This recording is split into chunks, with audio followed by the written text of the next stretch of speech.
Deputy Speaker ng House of Representatives, si former Health Secretary Janet Gering, and Attorney Antonio Bukoy, House Prosecution Panel spokesperson.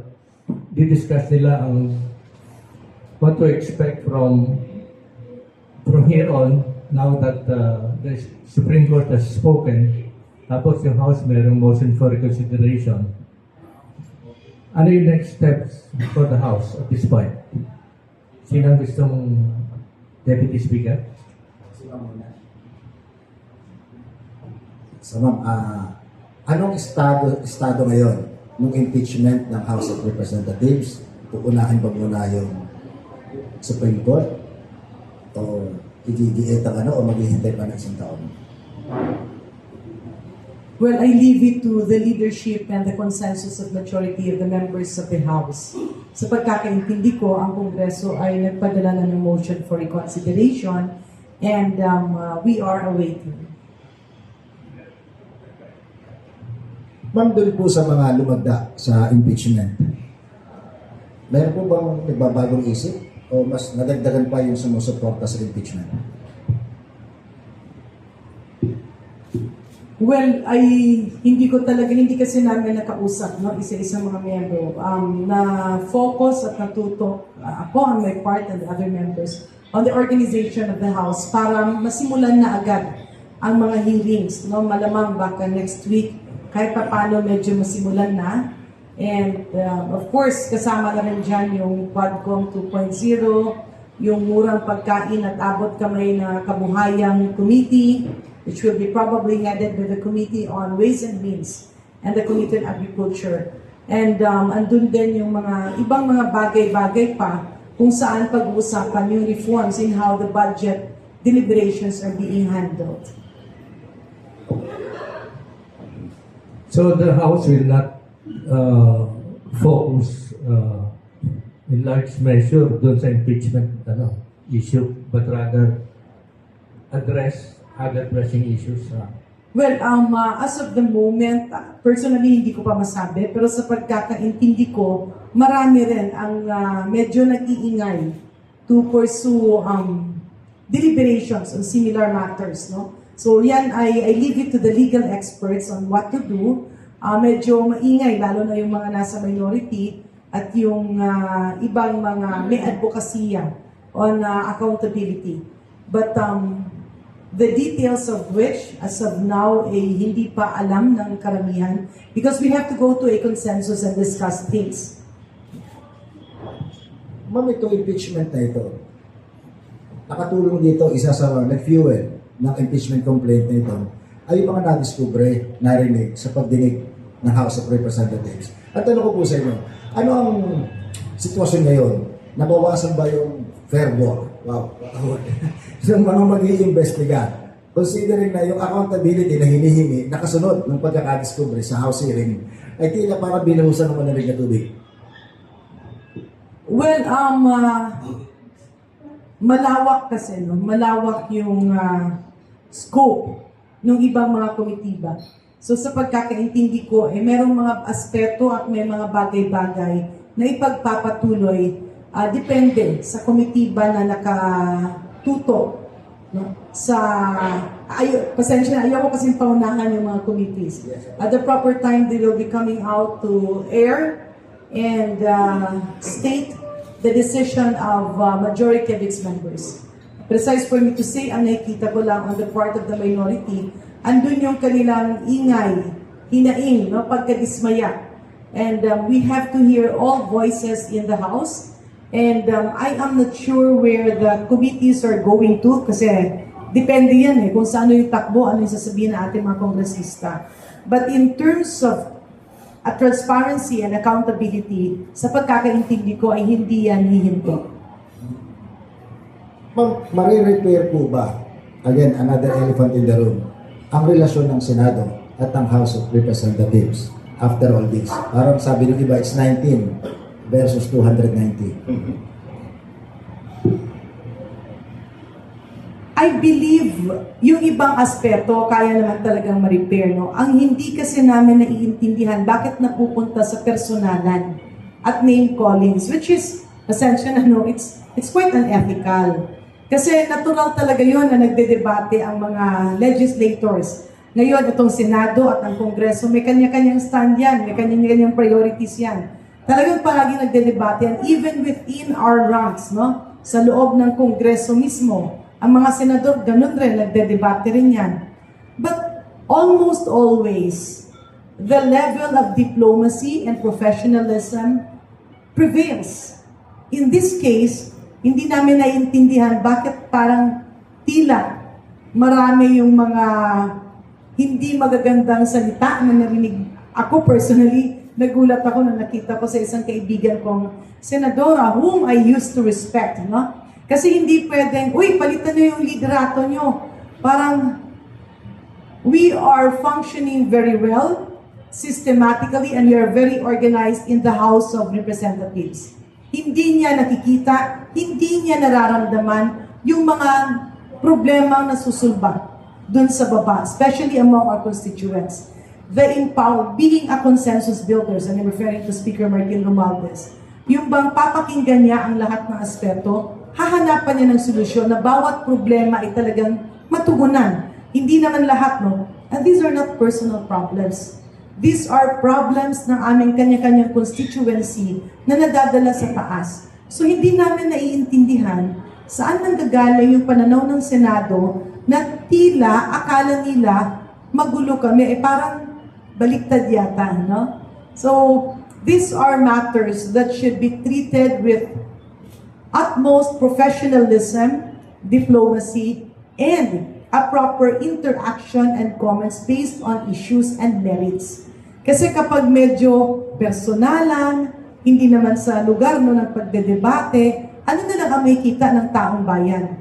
Baka mamaya sabihin ng ating mga kabataan, ganyan pala dapat ang ating ugali, ganyan pala dapat ang ating pananalita, ganyan pala dapat ang ating pananaw. Hindi eh. We should teach our children, who are our future leaders, that when there are dissenting opinion, let's focus on the issue at hand, not on personal biases and personal vendettas or any other vested interests. Kailan po nawala yung, anong tawag doon? Interparliamentary courtesy. Nagulat ka. Parang ngayon nga lang nagkaganon noon. No? So, nakakalungkot. Especially so that many members in the Senate actually came from the House. Siguro, for me, no, I don't want to blame anybody. Hindi ko masisi ang Kongreso, hindi ko rin masisi ang Senado. Sa pananaw ko, ito ay output.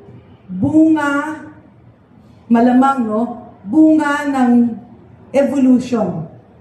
Kasi, kung titingnan natin dati-rati, ang ating mga senador ay talagang nagde-debate based on merits. Naalala ko noon, medyo maliit pa ako, pinapalakpakan ko si Senator Salonga. Ang dami no, ando doon pa. Well, Senator Enrile was there.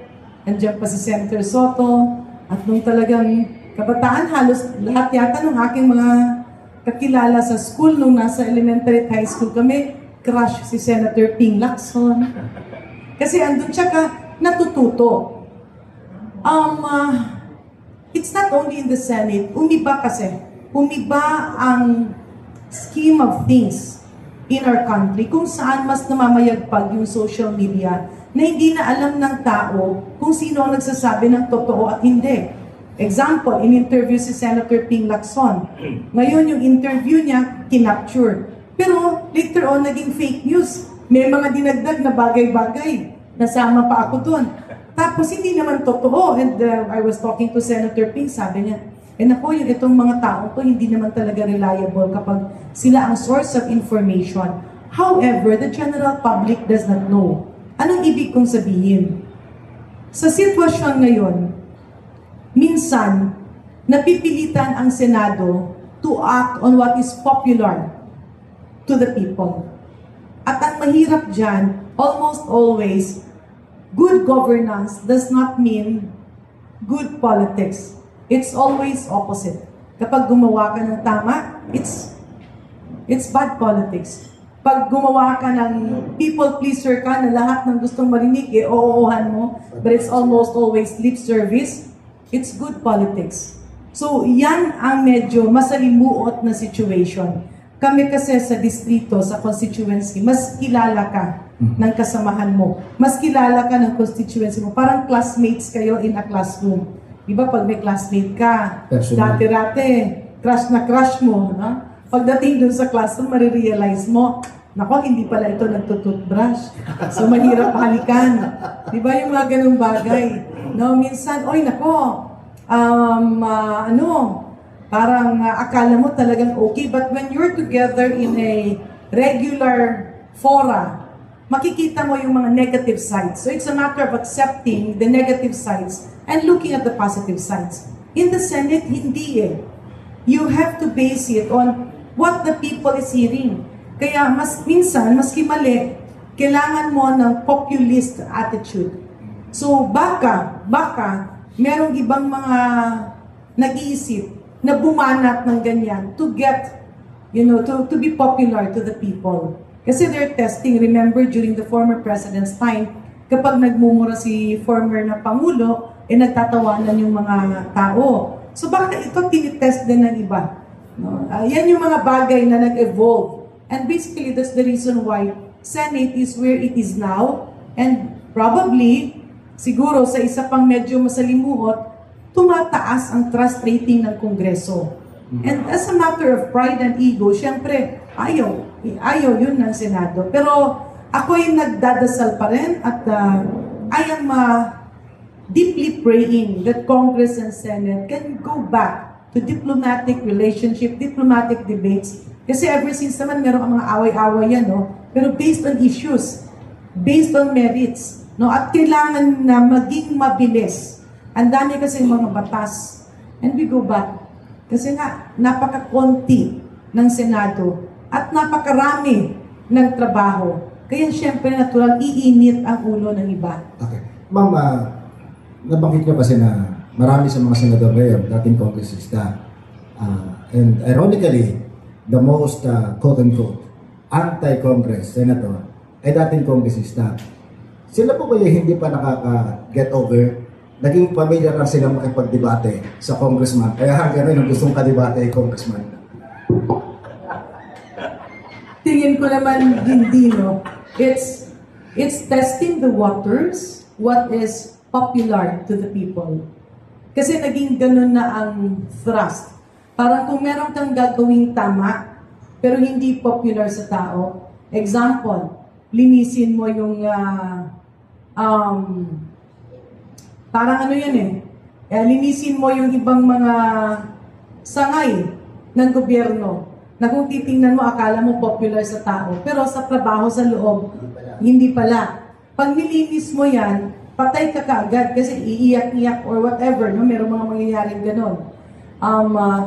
Yun ang dilema ng isang senador. Yung ba, ang hirap-hirap gumalaw ng parang kailangan nilang i-balance.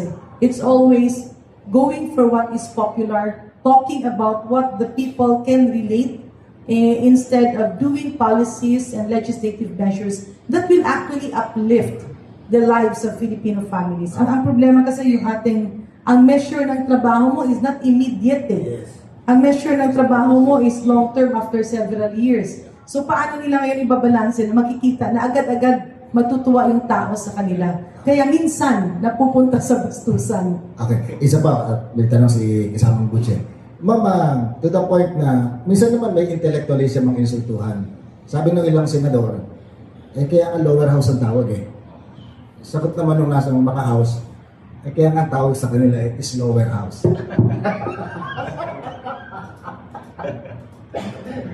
Okay. Siguro, ang tanong ko, address din kay Atty. Bukoy. Merong statement si Senate President Escudero na parang you're saying na at its core yung articles of impeachment to move to impeach Sara Duterte is simply anti-Duterte. How would you respond to this? Maliw siya. Unang dulo nito, ay pananagutan. Hindi ho ito patungkol lang sa iisang tao. Ito po ay patungkol sa lahat ng nasa kapangyarihan. Ito po ay patungkol para tawagin sila, to call them out, and maging responsible sa kanilang mga pagkilos. Hindi ito anti-Duterte. Anti-corruption to. Ito po ay para sa paninindigan, para sa pananagutan. Ang problema ho sa Senate President, ginagawa niyang personal lahat. Sabi niya, ito, pro-Marcos, anti-Duterte. Ako, pro-bayan. Dapat ganun ang ating paninindigan, dapat ganun ang pananaw eh. Mukhang lihis yung pananaw ng ating Senate President.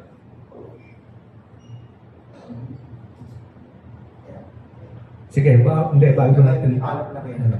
Attorney, mukhang nadaluhan kayo sa House of Representatives.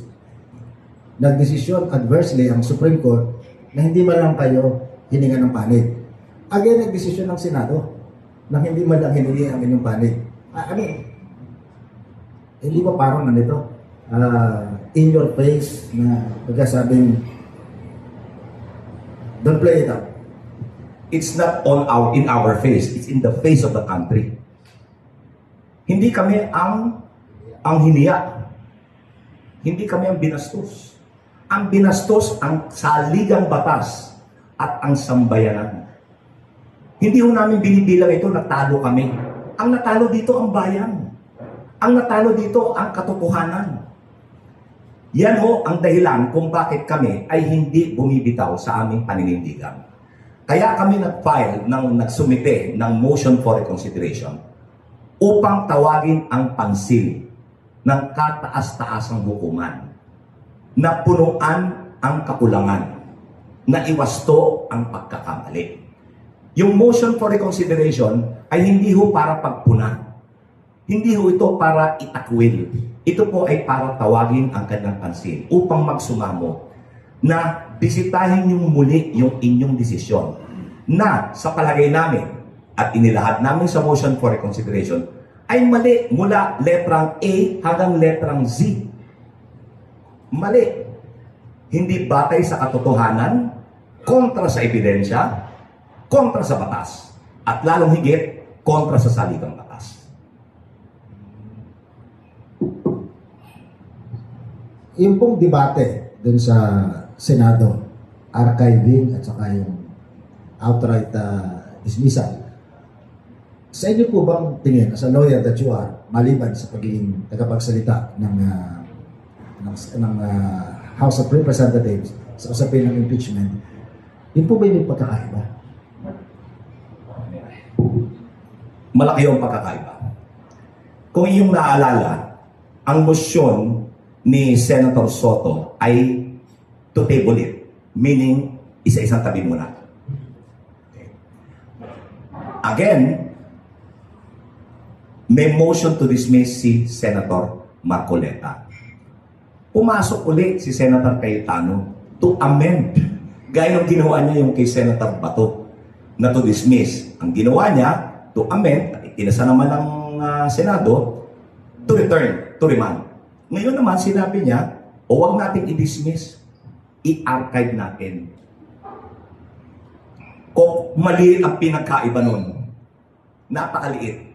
Although, binigyan ng konting pag-asa yung to archive. Nagkaroon ng isa pang layer eh.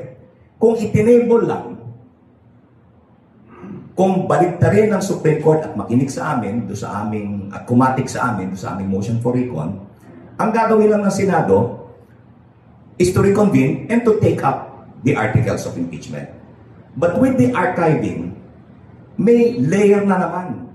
Dalawa.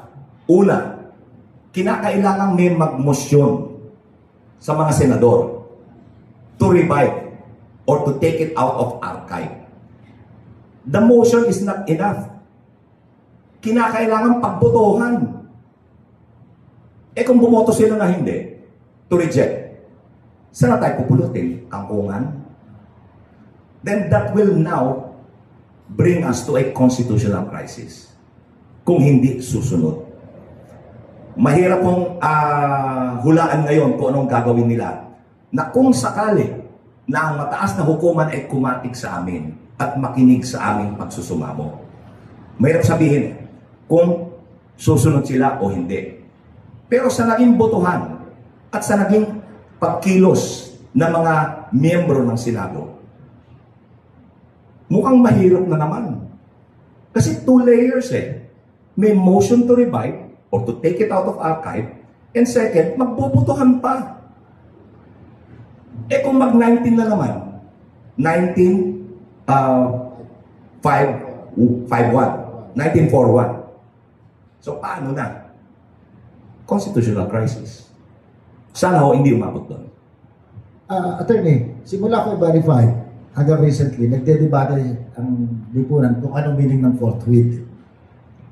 Eh, sa desisyon ng Senado, naipakita, alam pala nila ng forthwith eh. Kasi ho, yung salitang forthwith, ang ating hong saligang batas ay sinadya ng mga bumalangkas nito na maging simple yung salita. Plain language. Hindi kinakailangan ng abogado para maunawaan ang saligang batas. Hindi kinakailangan ipaliwanag ng abogado kung ano ang saligang batas. Isang basa mo lang, maintindihan mo. At talaga namang malinaw. Yung kanilang forthwith noon, ang ibig sabihin pala, 5 months after. Yung executory nila ngayon, madalian. Eh, hindi pa final eh. Mali ang pagkaunawa o hindi natin alam kung talagang mali lang ang kanyang pagkaunawa o sinadya na hindi maunawaan. When we say may possibility na constitutional crisis, what exactly do we mean? Kasi tayo ay may 3 sangay ng pamahalaan. Judikatura, ehekutibo, at legislatura. Yan ho ay separation of powers, checks and balances. Ibig sabihin, lahat ng sangay ay supremo within their own sphere. Legislatura sa paggawa ng batas, ehekutibo para ipatupad ang batas, ang judikaria, judiciary, para to interpret ang batas. Kung ininterpret ng Supreme Court at sinabing ito ang tama, kung ang pinag-uutusan ay ang ehekutibo, kung ang inuutusan ay ang legislatibo, based on that balance, checks and balances, and separation of powers, dapat sumunod. Okay? Ganon din. Pag may batas na ginawa ang legislatura, dapat ipatupad ng ehekutibo at dapat panindigan ng judikaria. Pag isa ho yan, hindi sumunod, hindi inirespeto yung katatagan ng kada isang sangay, yun yung tinatawag na constitutional crisis. So, in effect, with this Supreme Court ruling, parang naisip ko lang, masamang salita, pero castrated ang judikatura. Ito po, nasa aming motion for reconsideration na pinanghimasukan ng kataas-taasang hukuman ang kapangyarihan ng mababang kamara to initiate impeachment proceedings. The House is supreme when it comes to initiation of impeachment proceedings, including promulgation of its own rules. Doon sa 2011 na kaso ni Mercedes Gutierrez versus the Committee on Justice, ang Supreme Court po, iginalang nila yan na they cannot intrude, hindi nila pwedeng panghimasukan yung promulgation power ng mababang kamara. Sa nangyari ho ngayon, sinasabi namin sa aming motion, pinanghimasukan na, inangyendahan pa ang saligang batas. Attorney, Sabi mo nga, payak ang pagkakasulat ng Constitution para maintindihan ng lahat. Siguro, itatanong ko diretso, hindi na pagkapaligoy-ligoy. Takot ba yung kampo ng Duterte sa impeachment? Dahil alam naman natin sa impeachment, yan ang isa sa napakadalang na pagkakataon na nababaliwala yung bank secrecy law. Na baka mabuksan doon, kahit kung di makita sa bank account kung sino man, kahit makalusot sa impeachment court, pero pwedeng mapusasan via ombudsman. Tumpak. Ayaw ng ating pangalawang Pangulo na matuloy yung paglilitis. Pag lumabas ang ebidensya, kahit na yung sinong may kinikilingan, boboto para i-convict. Napakalinaw. Nangyari ho yan sa kaso ni dating Chief Justice Corona. Nung lumabas yung $20 million na deposito, lumabas yung 80 million niya. Ang impeachment to ay isa sa mga exception doon sa bank secrecy law. Ganyan din ho yung nangyari or hindi naman ganun eksakto, yung sa dating Pangulong Estrada, yung second envelope. Kinontra nila yung pagbubukas. In a vote of 10-11. Ano nangyari? People power. People power. So, I think yan ang takot ng kampo ng pangalawang Pangulo. Na lumabas, pardon my language, yung baho. Attorney, anong constitutional crisis ba kinatatakutan niyo? Yung kapangyarihan, exclusively, na mag-file ng impeachment ang House of Representatives, supplanted yan ng Supreme Court. At yung kapangyarihan ng Senado, as bilang impeachment court, na humatol dito, gelding na lang, orchestrated, gelded by the Supreme Court. So practically, Supreme na ito. Hindi na siguro korte kasi hindi dinig yung kabilang side. Hindi po natin pinutulungan ngayon yan. Kaya ho merong motion for reconsideration, upang bisitahin muli ng kataas-taasang hukuman, upang punan yung kakulangan, upang ituwid yung pagkakamali. Parang, di ba, some people are warning about a constitutional crisis. Nandito na yung constitutional crisis, di ba? Wala pa ho. Antayin natin yung motion for reconsideration, number 1, at antayin natin, in case katigan kami, kung paano tatanggapin ng Senado.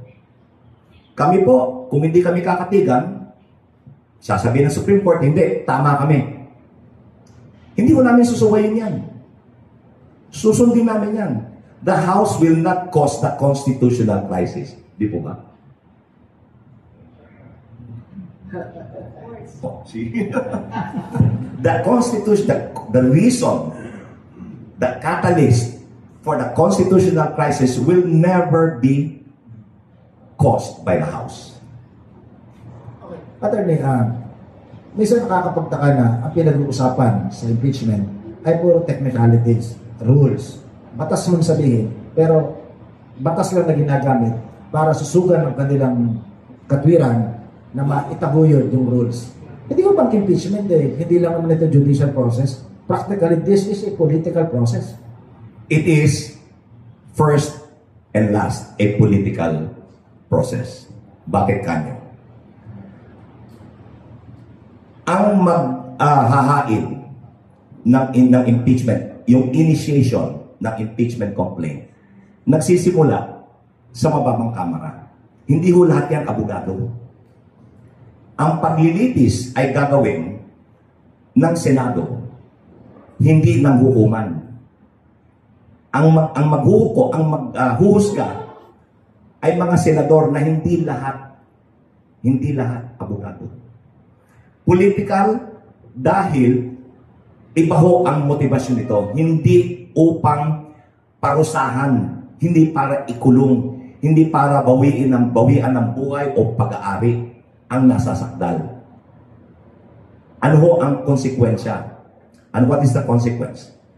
Tanggalin sa posisyon at i-disqualify perpetually. Hindi kulong. Kasi yun yung krimen, yung mga isinakdal. Hiwalay ho yung usapin pagdating sa enforcement ng personal liability. Iniiwan ho yan ng saligang batas sa regular courts. Kaya nakalagay ho doon sa Article 11 that liability for plunder and all other crimes na kasama doon sa sakdal ay hiwalay na usapin. Ang legal dahil we have to go through the process, yung paglilitis sa Senado.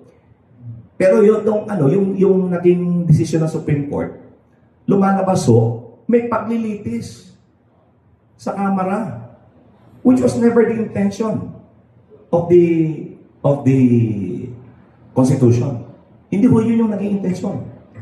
Ngayon dadaan ka talaga sa butas ng karayom bago ka makapag-impeach. Yung una mode, medyo palalawigin ko. There are two modes of impeachment.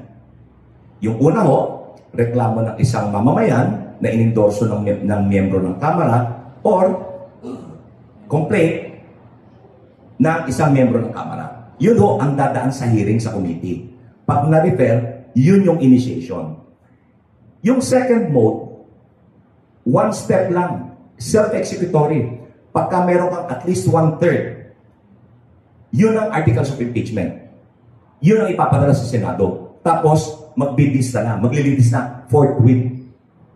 Ngayon yung pangalawang mode na dapat ay shortcut dahil 1/3 na Okay? Ito, ang kailangan mo, 102 lang kasi 306 members ang ang Kamara. Ito, 215. Lampas, labis dun sa threshold na 1/3. Ngayon, mas mahirap Kaya kami nag-motion for reconsideration under the existing ruling of the Supreme Court. Kung hindi ito ma-reconsider, practically wala ka nang mai-impeach. Yung one step na second mode, mas mahirap pa ngayon kaysa sa first step. Yung first mode. Attorney, again, for us non-lawyers, I can say na may absurdity yung naging hatol ng Supreme Court. For one, kinakailangan yung lagda, yung signature ng isang kongresista, ni Deputy Speaker Jared Garin, isi-certify pa na talagang pumirma. Imagine kung ganito magiging batas, so lahat ng dokumento, pati cheque ni Congresswoman Garin na pinirmahan niya, kinakailangan pang may certification na talagang pumirma siya. Di ba yung signature is a certification in itself? Hindi lang yun May iba pa. Isa yan. Hindi lang isa-certify. Dapat sila gumawa ng sinumpaang salaysay na binasa nila individually. Kada congressman, kada representative, gagawa ng sinumpaang salaysay na una, nabasa niya yung articles of impeachment. Naunawaan niya yung articles of impeachment. Nakita niya yung ebidensya. Pero isa lang yan Yung una, isa sa mga kondisyon, maliban dyan, sinasabi, dapat detalyado yung ebidensya. Nasa decision mo yan. Kasama yan doon sa aming motion for reconsideration. Dapat detalyado. Pangalawa, dapat binigyan mo yung impeachable officer, yung impeached or impeachable public servant, ng kopya ng ebidensya mo, pati ng artikulo. Pangatlo, dapat lahat ng kongresista bibigyan mo ng kumpletong set ng articles, pati yung ebidensya. Dapat magkakaroon ng deliberasyon sa plenaryo. Dapat bibigyan ng sapat na panahon. Hindi lamang ang kada kongresista na timbangin bago siya bumoto. Dapat bigyan mo rin ng sapat na panahon yung impeachable officer na sapat na panahon. Ang mahirap pa dito, yung sapat na panahon or reasonable time is subject to review. Subject to review pa ng Supreme Court. Sinabi sa decision yun eh. And more importantly, dapat may debate pa sa plenaryo. Ibig sabihin, lahat ng kongresista magpaparticipate, magdidebate, and yung pagdinig, dapat nandun yung impeachable officer. Wala ho lahat yan sa konstitusyon. Paano kung di pumunta yung impeachable officer? Di-default siya. Dahil ang importante naman is notice eh. Alam mo, may pagdinig, nasa sa iyo kung sisipot ka o hindi. Para pala itong boxing, ano? Araw-araw, para hindi matuloy, nagbabago yung yung kondisyon. As from PTV po. Sir, yung pinakatakot mo ba na, for example, consider yung reward ng Supreme Court tapos pag-file ng motion sa Senate na ibalik ang SSR o ibalik sa usapan ulit yung impeachment. Ang pinakatakot mo ba na yung sa nag-vote na 19 senators that i-veto yung i-vote dito sa i-archive yung impeachment kay Sara. Kaya natatakot ko dahil mas maraming buboto na ipapatayin yung impeachment ni Sara kahit meron na MR. Hindi ho naman. Hindi ho tama yun, hindi ho accurate yun. Kasi ho, yung sa 11 na bumoter to archive, ilan doon ang, well, more or less, ang majority noon, sinabi, susunod tayo sa Supreme Court eh. Sundin natin yung desisyon. Ngayon ho, kung sabihin ng Supreme Court, bumaliktad sila, sabihin, sige, ituloy yan. Meron ho pwede magbago boto niyan eh. So, pag ganun ho, wala tayong problema. Trial court with tayo. Ang problema, kung paninindigan nila yung kanilang boto na i-archive yan, huwag nang ituloy yan, doon tayo may crisis. Pag hindi sumunod sa kautusan ng Supreme Court. Kami, kahit na kami ay hindi pagbigyan, hindi makinig sa aming pagsusumamo, susundin namin. Susundin namin. Ay, ito ba? Jamie 7. Hawak ko na mic, sige. At kay Kong Janet po, yun nga po, nabanggit ni Sir Bukoy na the House will not cause a constitutional crisis. So, pwede ba namin marinig galing sa inyo kung nag-a-agree kayo doon? Definitely.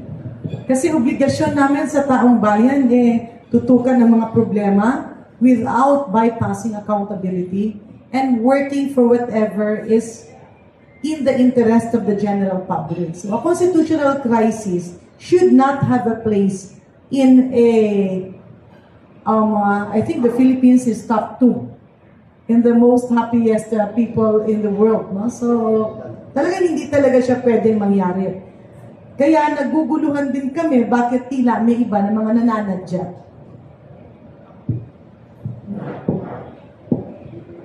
Good morning po, Kongs po. Sabi po ni Congressman Teddy Ridon kahapon,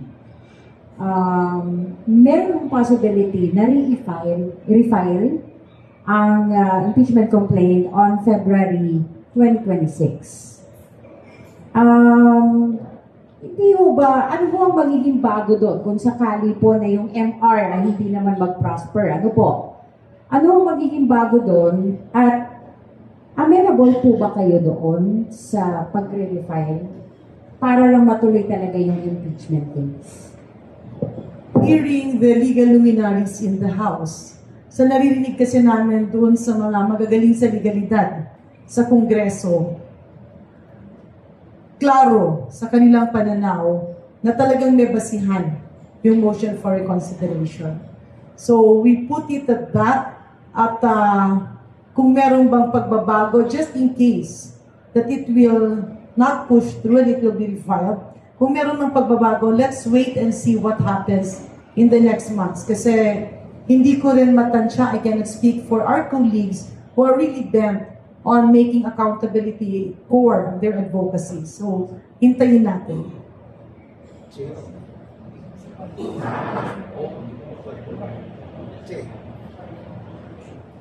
You can shout.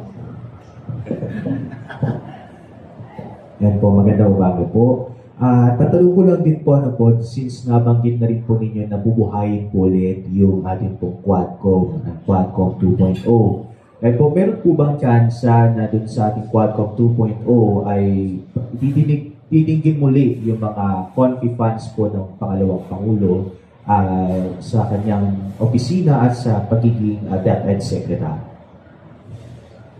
If there are new information and new evidences, most probably, but I leave it to whoever will lead Quadcom 2.0, 2.0. Sa pagkakaintindi ko, it will really still focus on accountability, including online gambling. Probably, the voluminous loans being incurred in line with the pandemic. Ito yung mga bagay-bagay na tinitingnan. Lalo't ngayon nga, parang napakabigat na tayo nagbabayad ng mga utang na hindi pa natin alam kung talaga bang ginastos sa tama. Ano mo? Yung ginastos ng pandemic? Yung ginastos ng pandemic, pwede mo Isa kasi, well again, I would submit to the leadership of Quadcom 2.0. Sa ngayon kasi, sa mga naririnig ko lang, ang dami nga nagre-reklamo. Not only members of Congress, but also advocacy groups na napakalaki ng utang na binabayaran. So ang tanong is, saan ba ito napunta? Karapat-dapat ba na umutang tayo? Sa ano ang pinaggastusan nung panahon ng pandemya na nakarating tayo sa situation na ito? I remember during the first few months after 2022, I believe the first two deliberations, the Department of Health was saying, hindi, merong ibang utang dyan na hindi na itutuloy. So meron kaming mga napahinto. I just don't have the figures with me right now. But it was also a lot, no? Bilyones din. Pero, marami rin yung hindi na pwedeng wala nang solusyon. Kasi nautang na, no? At nagamit na. So ang isa siguro is titingnan, talaga ba siya nagamit sa tama? Ano ba yung pwede natin gawin? No? In aid of legislation, what do we need to do so that right and left borrowing, especially if it is not really needed by our country, should be deterred? Sige, paano?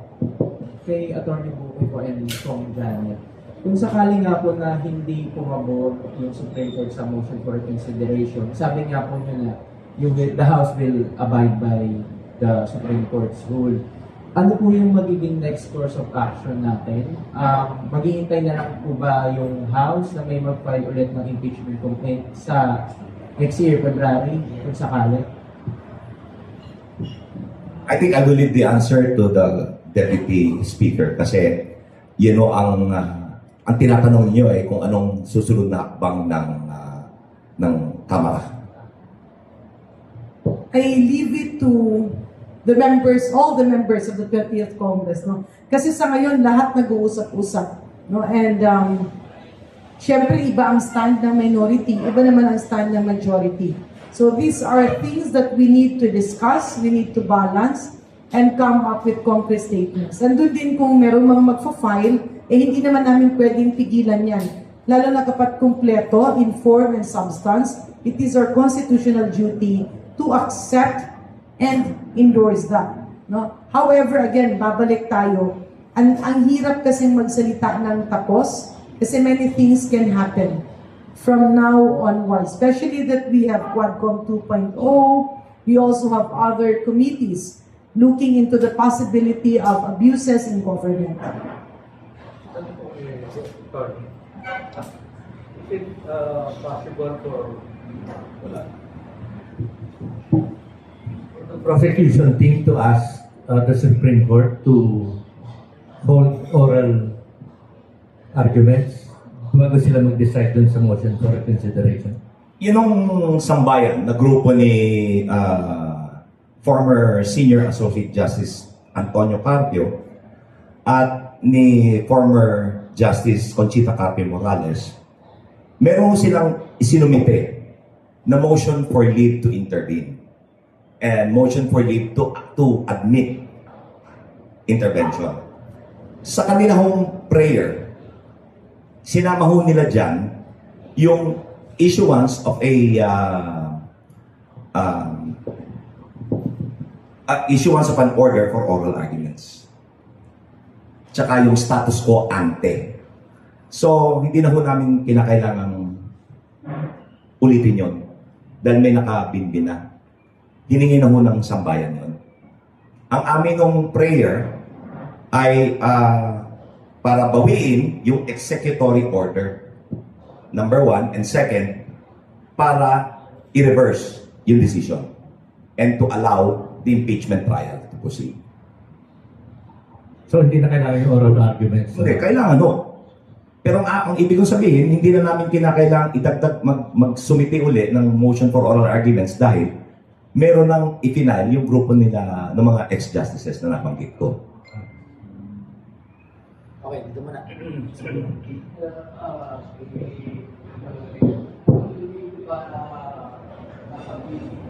Bigyan ng piso budget o 100 peso budget. Ayun ang meron nasa pangyarihan na mukhang pambalanse sa ginawa ng I don't think so, no? Meron tayong mutual respect, no? At hindi pwede yung mga personalan. Yun yung sinasabi ko kanina, hindi pinapatulan ng Kongreso ang yung mga selected lang naman members ng Senado na medyo bumababa dun sa angkas ng diplomasiya and proper legislative conduct. So, I think that's very far-fetched, masyadong malayo, may mutual respect. Pero ando dun siguro yung mga bagay-bagay, yung mga hakbang na legally ipaglalaban ng Kongreso, ang pananaw namin ay nararapat.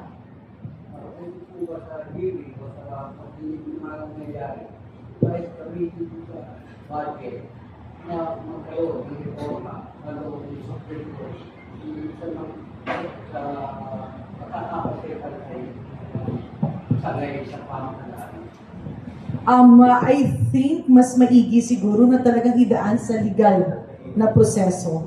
Kasi hindi rin maganda na iipitin ang budget ng isang ahensya, especially so that there's separation of the judiciary and the legislative bodies, ang Kongreso at Senado. Hindi pwedeng idangle yung aming oversight powers, yung power of the purse, hindi pwedeng idangle just because merong nuance or hindi pagkakaintindihan or a clash of interpretation of the impeachment process. So ma'am, in short, you will not weaponize the inherent power of Congress. We will not follow the attitude of some public officials. May tatlong kapal na sa Supreme Court. So, sa palagay mo, paano ito makakapekto sa desisyon ng Supreme Court? At yung pangalawang question ko, sabi po ni Senator Cayetano na bigyan natin si Sino? Sabi niya, kung gusto niyo maging presidente ni Sara, talunin niyo sa 2020. Ano pong comment niyo? Ang motivation ho ng impeachment hindi naman para kontra Sara kontra katiwalian. Ito po ay sinusulong dahil sa pananagutan. Hindi ho tama na sabihin dahil kung ayaw nyo kay Vice President Sara, labanan ninyo. Hindi yun ang usapin. Ang usapin ay ang kanyang krimen laban sa bayan. Panagutan niya. Hindi pa ho pinag-uusapan dito yung 2028. Walang katuturan dito yung politics. Kahit ano ho ang mangyari, whether in-archive na ng Senado yung articles of impeachment, whether hindi kami pagbigyan ng Supreme Court, wala hong magiging pagbabago sa karapatan ng taong bayan na panagutin siya at malaman yung katotohanan. Hindi ho ito tungkol sa eleksyon. Ito ay patungkol sa pananagutan.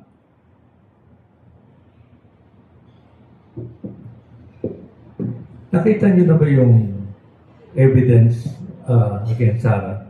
Like yung mga bank accounts, tapos yung confidential funds na napunta sa kung kani-kanino pangalan. And do you think this will hold in once the impeachment court proceeds with its function? Ang Kamara ho ay hindi mag-i-endorso ang 215 miyembro nito kung hindi matibay ang ebidensya.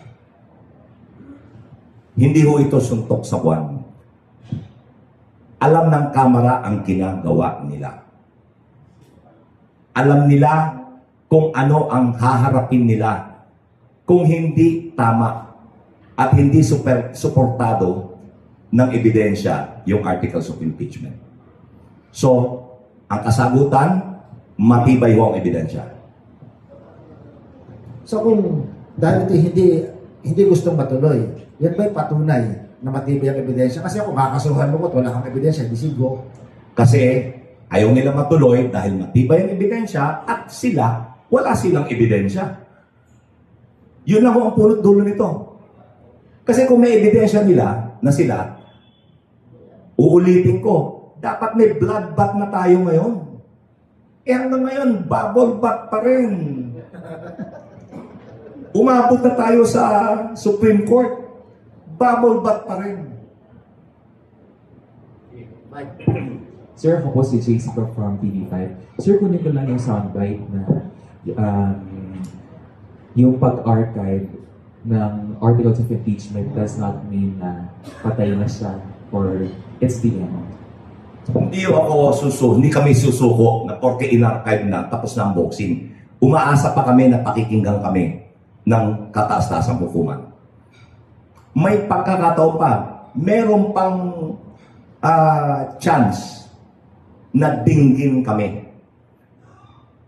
Ang House of Representatives na nag-initiate ng impeachment proceedings, yan ho, ang kinakatawan niyan, ang sambayanan. Sila ang kinatawan ng kanilang mga distrito. Sila ang kinatawan ng buong bayan. Ang bayan, hindi ho aatras. Sinabi nga ni Speaker, the House will not bow down. Tapos sir, follow up lang. Tama po yung pagkakaintindi ko na kung sakaling maging in favor po sa inyo yung ruling ng SC doon sa MR, tingin nyo, magiging pahirapan yung pag-revive doon sa impeachment case dahil nga it will need again a majority vote of the senators. Tama po ba? Hindi ko sinabing magiging pahirapan. Nagkaroon lang ng dalawang balakid. 2 layers. Kailangan may emosyon, kailangan pagbotohan, at kailangan ang mayorya ang bumoto na tanggalin sa archive.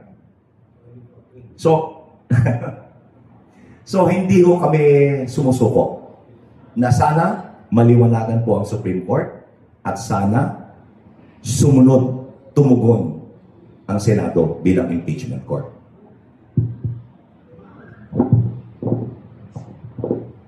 Ako kay Congresswoman Garin, on another topic lang po. What can you say about the recent appointing of non-medical officials sa Department of Health? Kayo po as a former health secretary, ano po? Ano po ang Lagyan natin ng context ha. Sino yung tinutukoy ninyo? Si Ulisek. Alam niyo na ho yun. At meron po kasi mga health advocates ang nagsasabi na medyo damaging po yun para sa... Hindi isa yan. Opo. Para po sa health department. Ano po? Siguro mas magandang liwanagin natin, no? Just to be precise, globally, sa buong mundo, merong mga secretaries, actually marami ang secretaries of health na hindi doktor. No? Sa buong mundo, marami ang ministers of health na hindi doktor. Bakit? Kasi kami mga doktor, minsan meron yan yung parang brad-brad, no? Merong mga frat, ito kabatch dito, ito school ni ganito. So to avoid all those biases, other countries usually prefer a non-doctor as a secretary of health. What is important ay marunong kang mag-manage, you have the managerial skills, you have systems and processes in place, kasi ang departamento meron niyang technical people.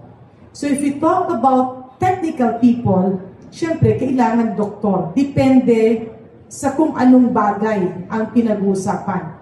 For instance, the appointment of the late Undersecretary Picoy, our former PNP chief, no?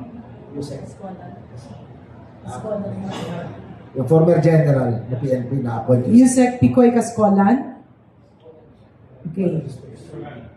Bakit kailangan siya sa pananaw ko ha? Unang-una, yung experience niya sa disaster is very important.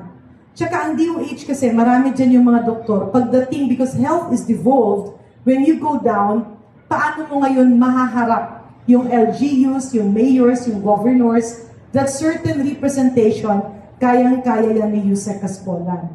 Dagdag pa dyan, ang daming kalamidad sa atin, dapat action agad. So pwede niyang ma-tie up yung response team ng DOH with the PNP and other government agencies. That is his strength. Now, kung pupunta naman tayo sa ibang mga bagay, pwede rin hindi doktor, kagaya sa finance, no? Hospital administration. Pero hindi naman pwede na halos, no, marami ang hindi doktor because you also need technical people within the department. So yun yung mga bagay-bagay. Now, I'm not really fully aware of the background of the undersecretary or assistant secretary being, mas maganda siguro mabigyan niyo ako ng pangalan na sino ito so that I can fully comment. Ang alam ko lang, meron isang bagong in-appoint, kakilala ko to yung, just forgot that, Dr. Murillo. Yeah. Kakilala ko siya because he has been working with the Department of Health during my time in terms of bringing the Department of Health closer to the people. Pero ang pinaka-importante, moving forward, tanggalin natin yung mga personalidad. Siguro ang pinaka-importante ngayon is yung bilis ng kilos ng DOH. Because let's say, for instance, dun sa aking district, meron kaming district hospital na talagang dilapidated, puno, medyo sira na at kailangan na talagang i-upgrade.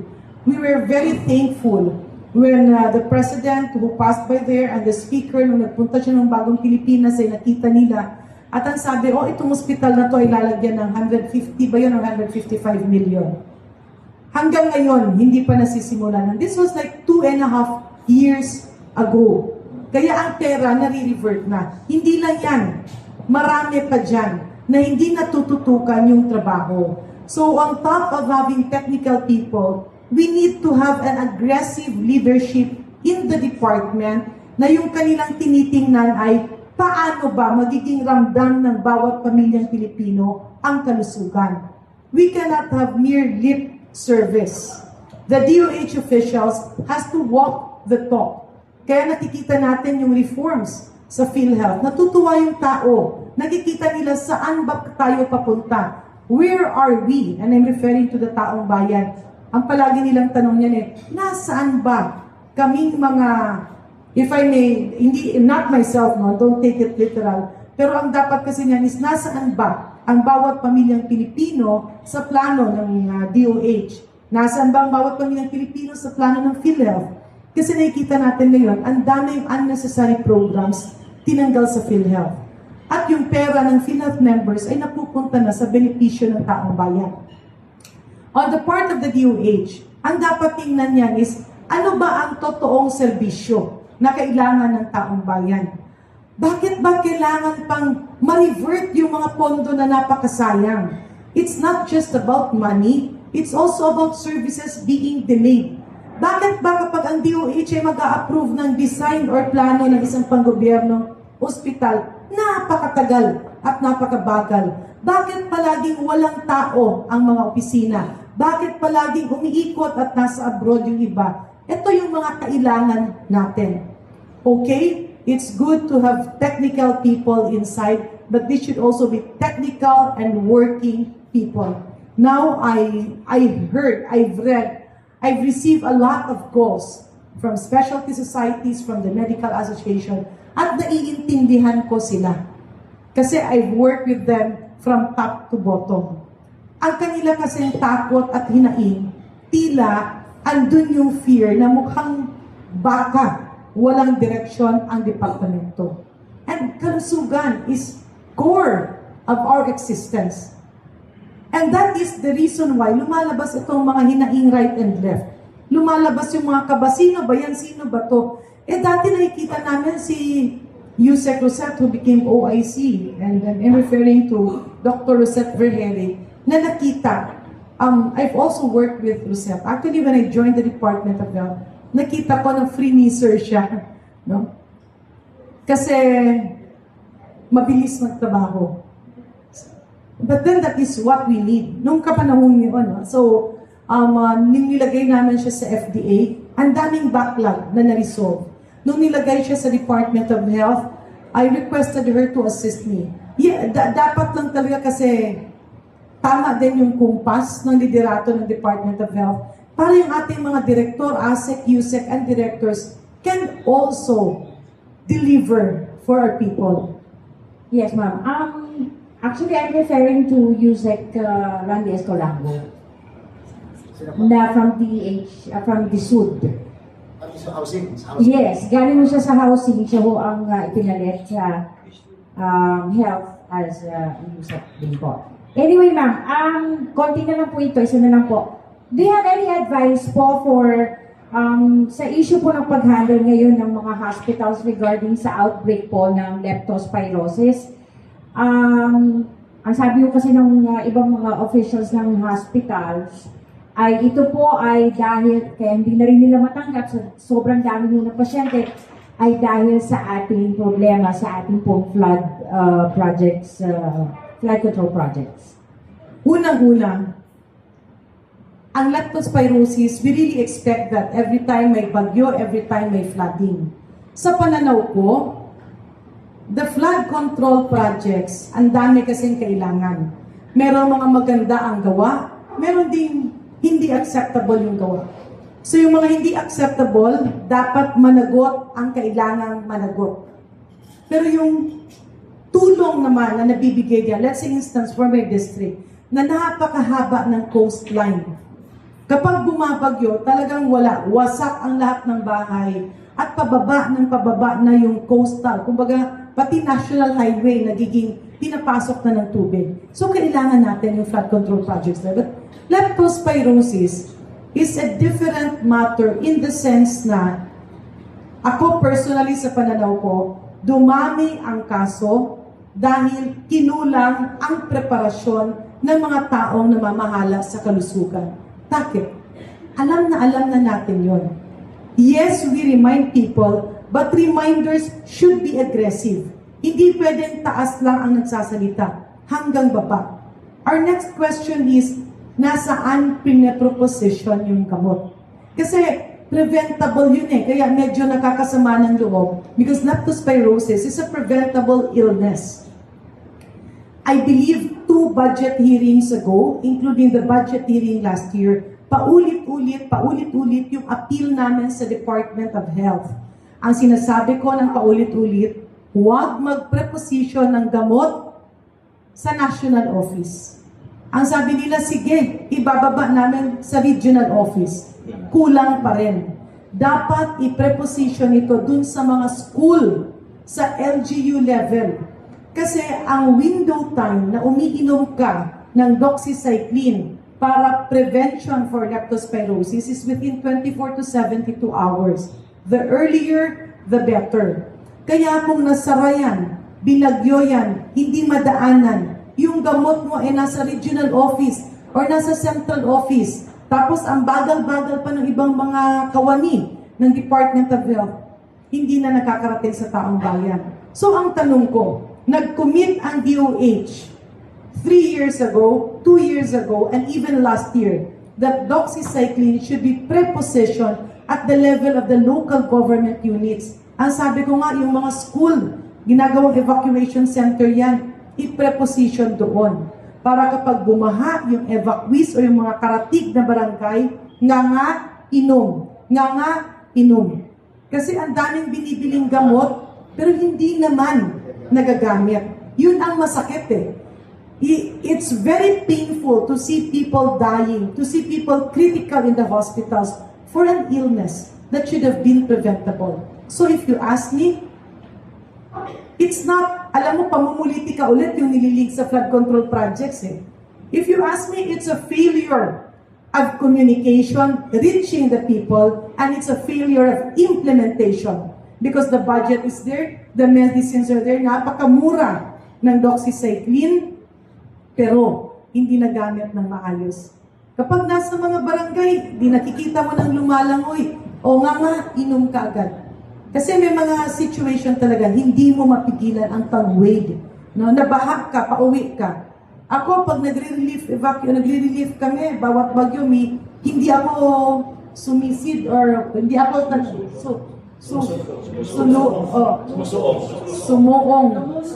lumusong. Pasensya na, Bisaya ako eh. Bisaya, Ilonggo. Kumbaga sa Ilonggo, wala ko yan, nagkadto yan sa... Pero syempre, tatawid ka pa rin kung ano dyan. Lahat ng staff ko, lahat ng taga-DSWD, talagang pinapanganga namin yan at bigay ng gamot. So, ito yung mga bagay-bagay. We have to walk the talk. Pasensya na ha. Minsan kasi nakikita ko, lip service lang ang nangyayari sa ibang kawani sa ahensya ng kalusugan. Ma'am, natitilit yung isip ko dun sa mga pagtatanong dito. Dalawang naisip, pero isa muna. Ma'am, yung parang naiisip niyo ba na yung pagsisi sa flood control project and its failure, pinupoliticize, in a way, inaatake ang House of Representatives kasi tinutulong kongresista nasa likod, wherein sa mga nakakaalam, alam naman natin, di pwede mag-insert ng congressman nang hindi kahati ang Senado. Sa totoo lang, lahat ng pondo na andyan sa Kongreso, hindi yan papasok kung hindi ina-approve ng Senado. For me kasi hindi ako makapagsalita kasi I'm not part of the BICAM. I'm Vice Chair of the Committee on Appropriations, but my task was more on defending the Commission on Higher Education, the Department of Agriculture, at doon nga talagang winawakwak namin kapag mabagal ang serbisyo. However, yung mga alleged insertions, minsan kailangan ng insertion kapag may programa na hindi napondohan. Not all insertions are bad. Kunyari, biglang nagbagyo yan, mga August, September. Biglang naputol yung mga daan or tulay papunta sa critical areas. Nagkakaroon niya ng insertion or realignment kasi magkakaroon ka na ngayon ng need assessment. Hindi pwedeng, ito gusto ko. Dapat, ito ang kailangan. Dapat ganun lang palagi, ano ang pinakakailangan, hindi yung ano ang gusto mo. Pero ngayon, leptospirosis, sisisihin yung flood control. Taon-taon, bawat may bagyo, andun talaga yung leptospirosis. At ang panagang natin, pangontra natin dyan dati is very aggressive. Reminder, patuloy, paulit-ulit, and prepositioning of prophylactic drugs, which is doxycycline. So, ang pakiusap ko naman, maawa naman tayo sa mga pasyente. Huwag natin silang gamitin para mamulitika at sirain ulit yung gobyerno. Ma'am, isa pang ano dyan, telltale signs na wini-weaponize ang issue nito. There is such term as contractors. Binilang pa, 67 daw ng mga kongresista, ang contractor ng flood control project. Again, ibabalik ko po yung tanong ko. Pwede po bang makapagsagawa ng proyekto ang isang, assuming he or she is a contractor? Kung ang pondo naman eh, kalahati doon, pinirmahan doon ng Senado eh. Di ba equally guilty if ever na may pagkakamali na gawa? Well, yung sinasabi ni Senator Ping Lacson, nakausap ko rin kasi siya. Sabi nga niya, meron siyang kakilala na nasa Kongreso who's counting the possible contractors inside. Huh? Dalawa rin kasi, no? I'm looking at it at a broader point. Merong iba dyan, before pa pumasok sa gobyerno, yun na yung kanilang hanap buhay. Let's say, my father is a civil engineer. Yung father ko nasa Leyte, no, when he was still alive. Kumbaga, hindi pa ako pinanganak, talagang engineer na siya. But when nung lumaki na kami and everything, especially that he died several years ago, yung mga ganung bagay, no? But then, may iba dyan na, yun na talaga yung kanilang negosyo. Pero merong iba na, sabihin na natin, kunyari yung congressman, lalabanan ng contractor dun sa district niya. So, nagkakaroon ng political threat.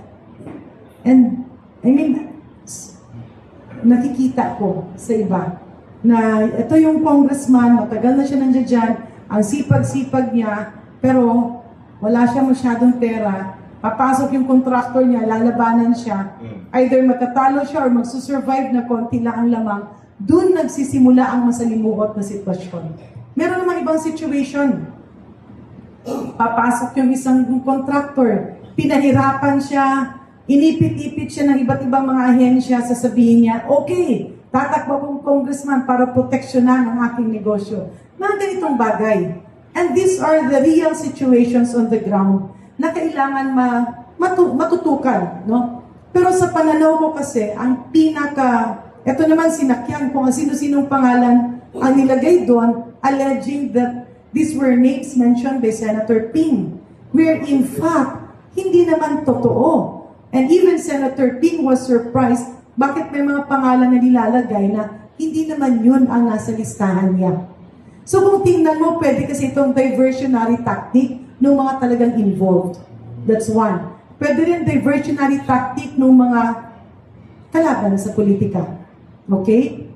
Ma'am, dun sa DOH issue, nagtataka po ako, bakit po lagi nag-a-abroad yung ating health secretary? I think it's best for him to answer that. No. Well, the World Health Assembly is lahat naman talaga, hindi naman lahat, no, pero most of the cabinet, the ministers of health, in fairness, no, most of the ministers of health attends the WHA. Once a year yan eh. Mahaba yan. Pero ako sa experience ko, pag pumupunta kami doon, ang binibigay kasi na permit ng ES during my time is 2 to 3 days. So, you fly there, you spend 2 days there, and then go back. No, kasi meron kang mga kailangan isingit. But, you know, medyo karamihan kasi doon ministerial na. Ang napaka-importante when we talk about interest of the World Health Organization and our health policies is the executive board of the WHO. Hindi na kailangan Secretary of Health ang pumunta dyan. Ang kailangan, makuha natin yung seat sa executive board that's represented by the Secretary. Nung kapanahonan ko, napasok natin yung executive board.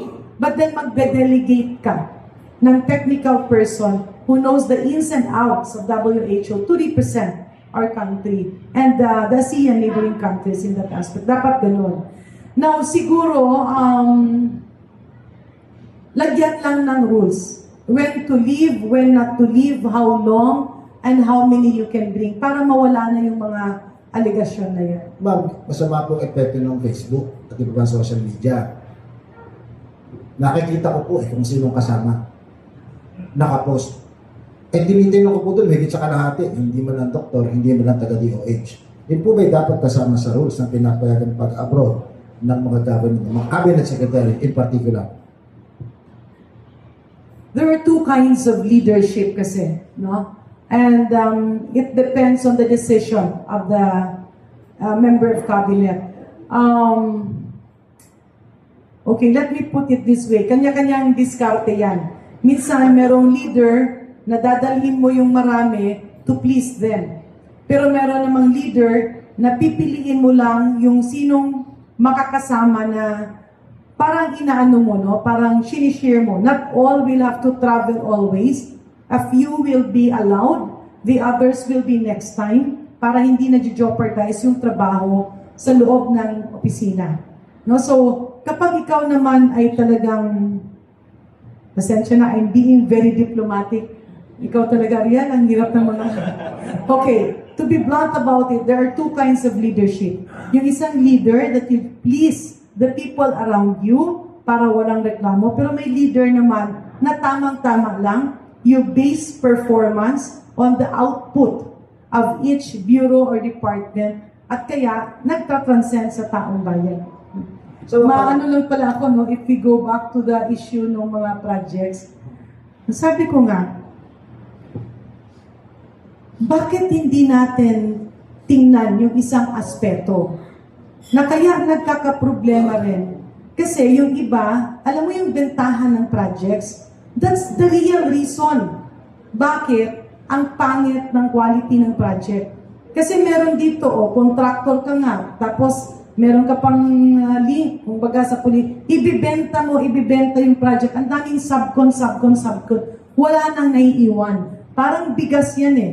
Naging mahal ang bigas kasi yung imported rice, pagdating, kunyari, ang presyo 30 or 33 or whatever, ang daming middleman na mandatory. Kaya pagdating kay Juan at kay Maria, 59, 60 na yung presyo. Pero kung tanggalin mo yung 5 middlemen na yon, gawin mong isa lang ang trader plus the wholesaler, bababawasan ng 10 piso bawat kilo ng bigas. Yan din ang dapat tingnan dito sa mga projects. Kasi marami naman yung pwedeng sabihin, ay hindi ako contractor, pero marami dyan yung nagiging agents. We're running out of time. Pero I'd like Attorney Bukoy to, you said the Supreme Court ruling on the impeachment case is so wrong from A to Z. It's been 26 yun, no? Can you just summarize yung 3 most important aspects of ruling that you find so repulsive? Or? Hindi lang ko 3 eh. Unang-una, ang sinabi ko ng desisyon ay binaliwala, nineglect, at kusang hindi inaksyonan yung first 3 impeachment complaints. Mali po yun. Sapagkat ito po ay inirefer sa plenaryo within the 10 session days na mandato ng saligang batas. Nakalaan ho yan doon sa House Journal, Journal number 36. Pangalawa, sinabi ng Supreme Court na yung 4th impeachment complaint barred by the first 3. Mali din po. Sapagkat walang naging referral yung first 3 impeachment complaints doon sa Committee on Justice. Yun ho ang magti-trigger ng 1-year bar rule. Bakit po? Ayon ho doon sa Journal number 36 ng Kongreso, nung nag-session ang plenaryo ng 3:30 ng hapon, binasa po yung order of business. Ang unang binasa, yung 3 impeachment complaint. And then, binasa yung ika-4.